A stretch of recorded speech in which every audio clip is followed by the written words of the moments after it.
प्रभू श्रीराम, सीतामाता आणि लक्ष्मणजी वनवासाला गेले होते त्यावेळेसची ही कथा आहे. एके दिवशी सीतामातेला तहान लागली. प्रभू श्रीरामांनी सगळीकडे पाण्याचा शोध घेतला, पण त्यांना कुठेच पाणी मिळाले नाही. सगळीकडे फक्त जंगलच होते. तेव्हा प्रभू श्रीरामांनी पृथ्वी मातेला प्रार्थना केली, हे माते, पाणी कुठे असेल तर आम्हाला कृपा करून सांग. प्रभू श्रीरामांचे बोलणे ऐकून एक मोर त्यांच्याजवळ आला आणि म्हणाला, हे प्रभू, येथून थोड्याशा अंतरावरती एक जलाशय आहे. चला, मी आपणास दाखवतो. पण मी मार्गामध्ये पुढे जाईल आणि त्यामुळे आपली चुकामुक होऊ शकते.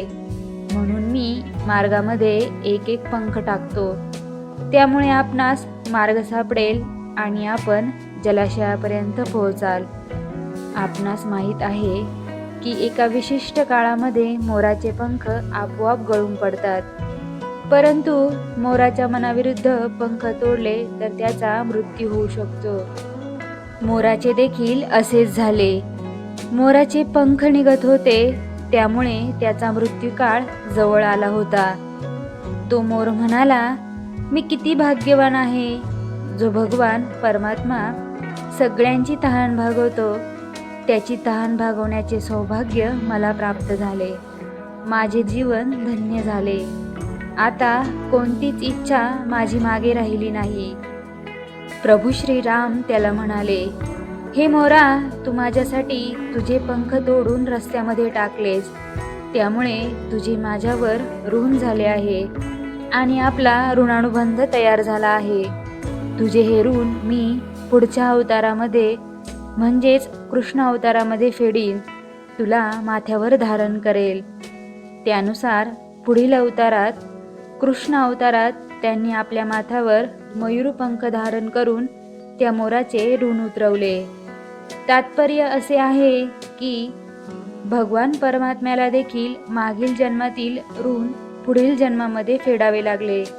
मग आपण तर मनुष्य आहोत. आपल्याला न जाणे किती ऋण फेडायचे आहेत. आपण अनेक ऋणानुबंधात अडकलेलो आहोत. ते ऋण फेडण्यासाठी कित्येक जन्म अपुरे पडतील.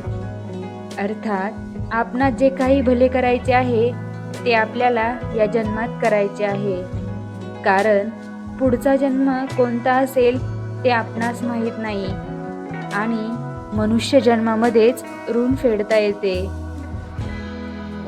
महत्त्वाचे सांगायचे म्हणजे कोणताही ऋणानुबंध असल्याशिवाय माशी देखील आपल्या अंगावर बसत नाही.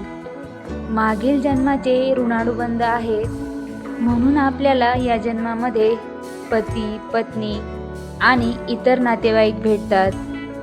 काहींचे आपल्याला ऋण फेडायचे असते, तर काहींना आपण पूर्वी मदत केली असेल तर ते आपल्याला देखील मदत करतात. त्यामुळे आपण सरळ मार्गी असेल तरी आपल्या बाबतीत असे का घडले याची खंत बाळगू नका.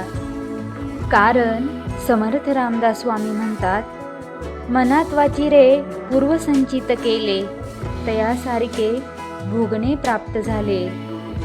देह प्रारब्धावर सोडून मन सद्गुरुचरणी आणि वाणी परमेश्वराच्या नामस्मरणात गुंतविल्यास जीवनाची गंमत आणि आनंद अनुभवता येतो.